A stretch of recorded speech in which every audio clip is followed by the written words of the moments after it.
You'll post to that website, won't you? You'll go to that side. It'll be on Twitter and Facebook. We're live right now. We are? Should be live.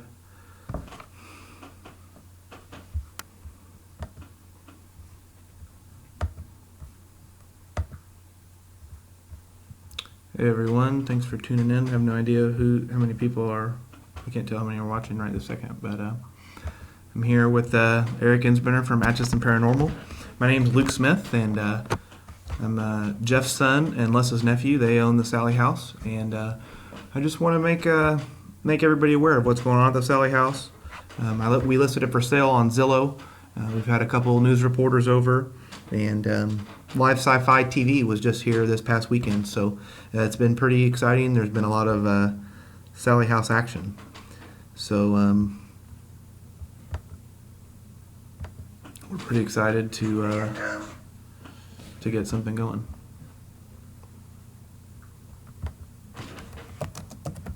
I'm live, and it posted the link. Those links good, or you got it on one of them?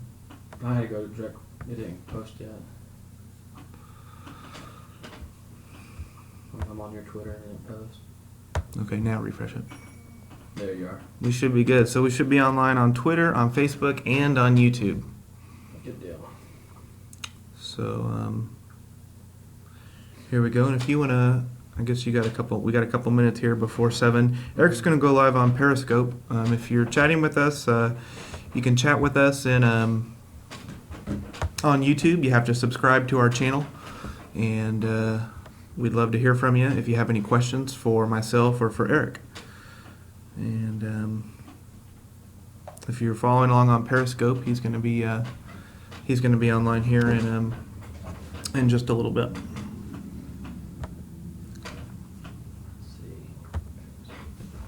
I can't open the video either because I guess I could mute it. Otherwise, get a lot of feedback. Yeah, I had a lot of feedback the other day. You can just leave mine up. I mean, you can have to open mine. Well, I guess if you want to see a chat, I guess. I don't know. Alright, we're about to go live. What are we going to call this? Broadcast. Live at the Sallie house. We are live. Streaming live from the Sallie house in Atchison, Kansas.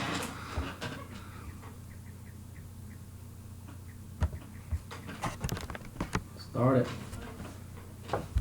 No, it does show me. I have one viewer. So whoever my viewer out there is, thank you very much for tuning in.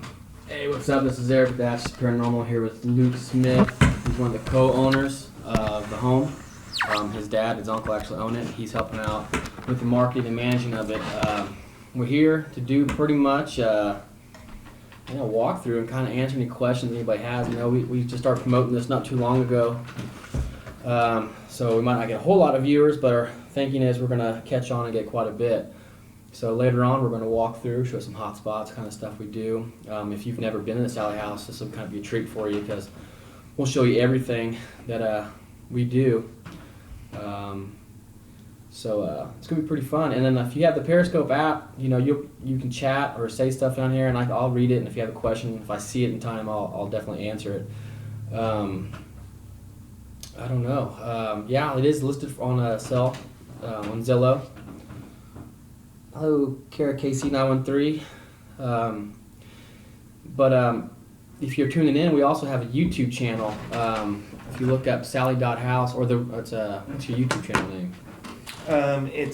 You have to find it from our Twitter or our Facebook. It's a weird link, you know. So if you get on the Twitter, it's @RealSallieHouse. And then if on Facebook, it's Sallie.house. That's how you follow along with the Sallie house. And then you can get on through his, he streams through YouTube. I use Periscope. Obviously, if you're on here, you found me. So that'd be through, my Twitter account, which is @HatchPara. Feel free to, follow us, look us up on Facebook. We'll be here periodically. Hoping to hit some other locations here in town as well, places that haven't been investigated before. Yeah, but again, like he's listed on Zillow. It is on Zillow. There has been offers made. People have contacted him about the property. That's just the real. It's not like anyone's going to buy it and tear it down. So it's always going to be here. The spirits are going to be here.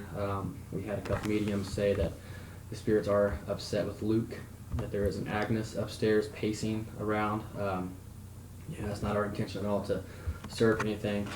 But yeah, we're really excited. We're gonna, like I said, be doing more of these. Round Mound Cemetery should be investigated. That is a creepy place, and to be honest with you, I'd love to go back there. It's been so long since I've been there, and we're teenagers, and I don't know if I can find my way back there. To be honest with you.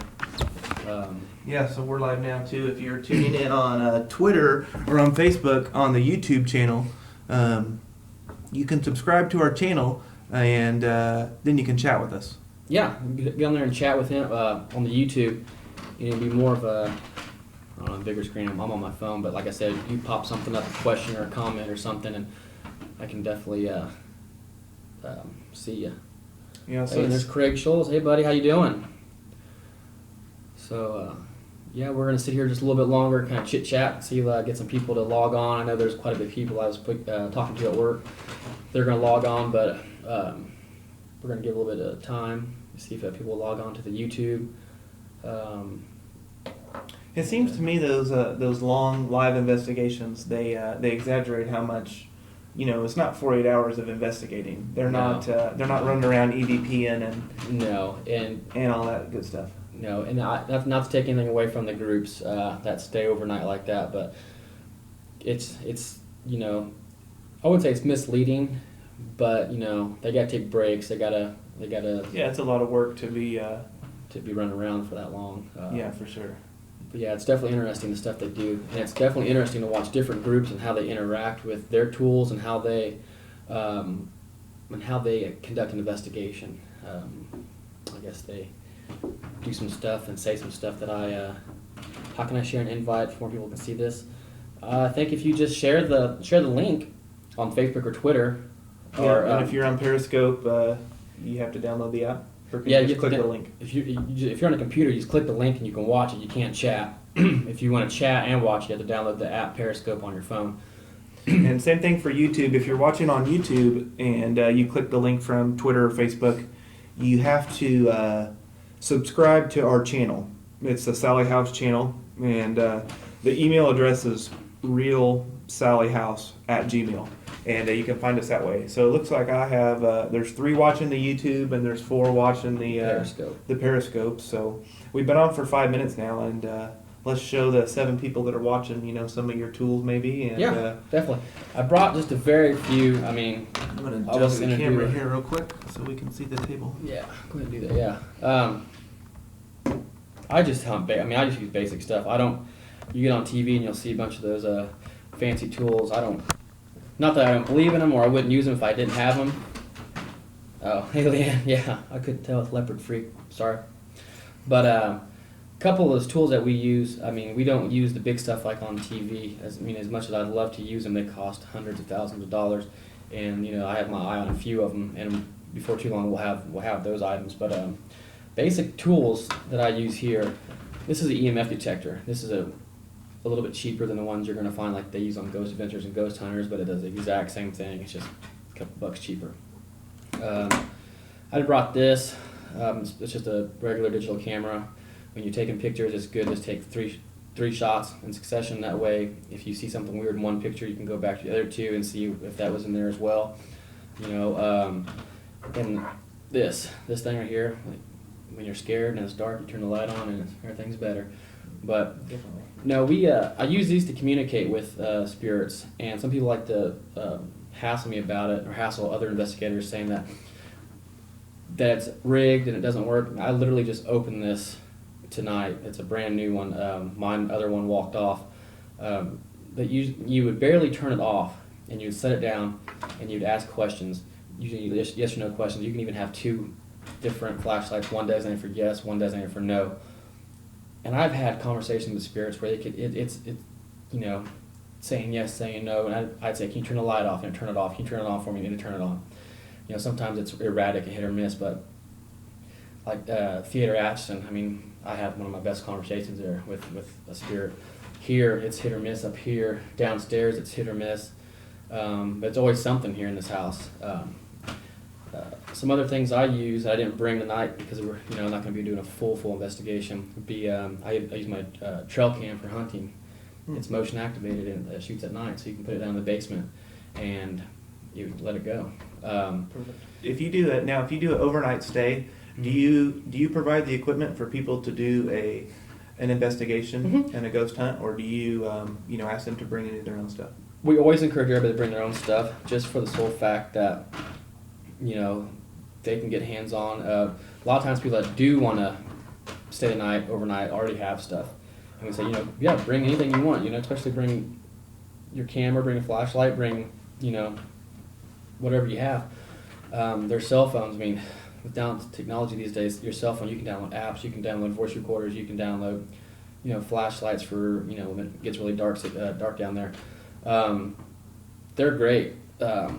But yeah, when we do overnight, we bring all of our stuff and we allow the other people to roam around the house with it. Great. And now if you do just a 1 hour tour though, that doesn't include any kind of investigating, you're only supposed to take pictures, is that? Yeah, we encourage anybody to bring anything they want on the 1 hour tour. Some tour guides request, you don't bring a Ouija board, whatever. I myself feel like Ouija board is a tool just like a flashlight is. It's just how you use it. Sure. If you're not, if you're gonna be belligerent with it, then leave it at home or in the car. But basically, a 1 hour tour that you get here would be just like I'd run down some history, some hot spots, some personal experiences, some experiences that people that are a reliable source have told me, and then kind of you have free range of the house, and I'll go with you upstairs if you want to go upstairs. I'll go downstairs with you if you want to go downstairs. Sometimes there's 10 people in the home. Sometimes it's just a group of 2 people, and then we can kind of, get up, use some of the equipment and stuff like that. But has overnight price increased, or is it still $100 per person? I don't know. I think it's still $100 per person. That'd be a question for Luke. Yeah, I've been talking to Angie about that. It still is $100 a person right now. We want to encourage, a minimum of 4 though. That's what I'm going to work with Angie and talk to her about. She's the boss, and whatever she decides is probably what we'll do. But I just want to talk to her about that, and we want to try to, like I say, get at least a group of 4. So if you're thinking you're a group of 2 and you want to get on the $100 price, you should probably get to booking. Yeah. Yeah, that's a great question, though. Yeah, and like we said, it's picking up. There's we're getting calls all the time. Well, I'm not getting calls, but Luke's getting calls. Angie's getting calls all the time for availability. So, like we said, it's get the booking like while we can. So yeah, there's it looks like there's already 6 or 7 days booked for next month. So there's a lot of excitement out there, and especially with live satellite TV being here, she said that really makes it it really makes it bumping for the next couple of days. Yeah, good question. Even if you ask for Denise or Ron, I mean, again, they are tour guides. They do provide a service. I don't know what kind of deal comes attached with them or not. I mean, Angie does strictly the pricing and stuff like that. So, yeah, you'd have to ask Angie for that stuff. Just email or give her a call though. She's pretty good really about getting back to you. Mm-hmm. So we're up to 8 people on my end. Oh, great! I got 6. I don't have anybody chatting yet. If you're watching me on YouTube, you have to subscribe to our channel to be able to chat with us. So we'd love to hear some questions from you if you have them. Or we're also watching on Erica's broadcasting on Periscope. Mm-hmm. So if you're asking questions on there, we're trying to kind of watch both. Awesome. We're watching both and doing both. So let us know if there's anything you'd like to see or you want to know about. Yeah, exactly. Like I said, before too long here in a little bit, we're going to go walk around the house, show you some hot spots. Like I said, a virtual tour. It'd be awesome for the people who actually haven't been in the house before. So I don't know what we didn't touch on or anything yet. I'm not sure. They know to search just Haunted Atchison, and they can find us on Google. Mm-hmm. But yeah, you can find us on Google. Had a question: have I ever sat in the hole? No, I've never sat in the hole. I'm not scared or anything, but it's pretty dirty. It's pretty rocky back there. And it was, we've always been told by Angie, hey, don't go back there. I think I had a problem one time with a bunch of kids getting back there, or not kids, but younger adults, whatever, get back there and goofing off.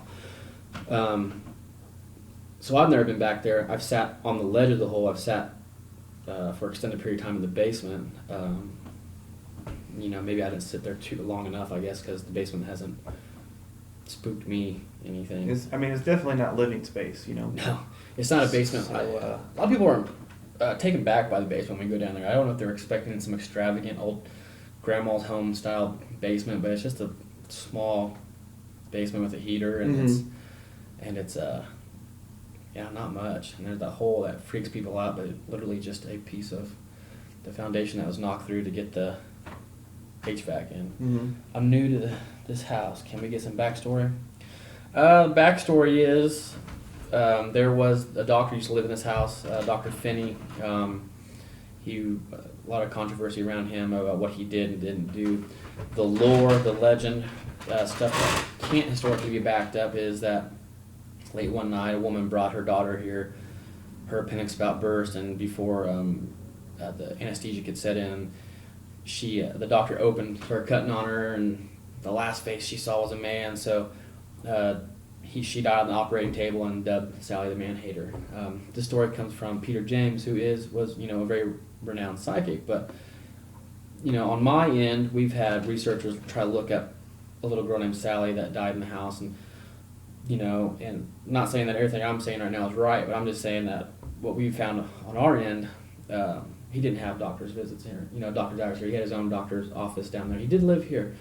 So I don't, we still call it the Sallie house, but we can't say that she died in the house. There has been a couple deaths in the house documented, but they've all been natural causes, or I think there has been a few funerals being held in here, because back in the day, families held funerals in their home. But I guess some of the other backstory would be, besides historical facts, it all starts in the early 90s with the Pickmans living here, and they experienced poltergeist activity. They experienced, a bunch of other ghostly happenings. He got scratched a lot. Yeah, the portal right back here, it's right behind me actually. That's what we call the portal, or a lot of psychics call the portal. They say it's a gateway right behind us. There's been a lot of psychics stating that, so if it's true, I don't know. But that was this live on sightings. That's where this is the room where he got a preponderance of his scratches came from him being in. Yeah, this room right here. So let's do a little quick tour. We're just in the dining room. So like if you look over here, that's the living room. And that door goes in the kitchen. Like I said, we're right here, and this is the corner. There's a little, I guess, called a hutch or whatever, and this corner of the house is supposed to be a portal where spirits are said to come in and out of. And the other lore is that there's spirits that attach to the house that are usually here, but there's also spirits that come in, as they wish. That reminds me of something I want to ask you. Do you feel like if somebody brings a Ouija board in, that they can, summon spirits or bring in spirits from another area with the Ouija board? And you know what? Maybe I haven't done my research enough yet, but to me, a Ouija board is just a tool. It's made by a toy company. Unless you have something made by a shaman, you know what I mean? And I'm pretty skeptical about everything. I've never had anything happen. I've heard Les's stories, and so he was an officer. I know he wouldn't just make that up. Yeah. So. But I just am skeptical because I've never seen anything or had anything happen to me. So. Well, I'm not saying you can't contact him, because I've had an incident one time with the Ouija board, and it wasn't anything that I could say was demonic or evil. It was an actual, spirit that communicated with us, and it was of one of my family members that had passed away, and I would ask questions, and it would know it, and it was me, my mom, my sister, and I would take my hands off the Ouija board and ask a question that my mom or sister would know, and it answered. And this went on for 3 hours. And we did it the right way. I guess you can say it the right way, where we said a prayer of protection before. We had some white candles that protection. We did the Ouija board. Nothing crazy happened. Nothing out of the ordinary. When we did close the session down, we said, no spirits are allowed to stay. All spirits must go back. If you want to be released, go into the white light type deal. So we as long as you use it right. That's kind of like Free Willy, but for just like for the Sallie house. For Sallie house. Oh, cool. But I'm not opposed to using the Ouija board, but I guess I really wouldn't be sitting in the basement when someone's trying to call a demon using this Ouija board, you know. Yeah, I don't. I mean- If you can call a demon, I don't want to.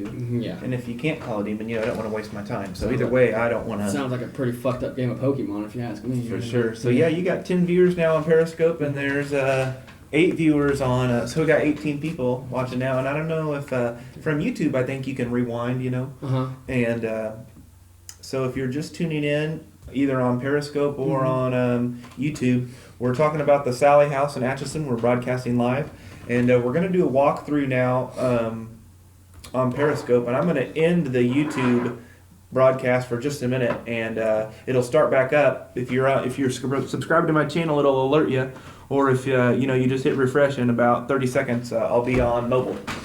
So Yeah. thanks for tuning in. This is Luke Smith and Eric Innsbrenner, And after this is over with, you'll be able to watch the Periscope again.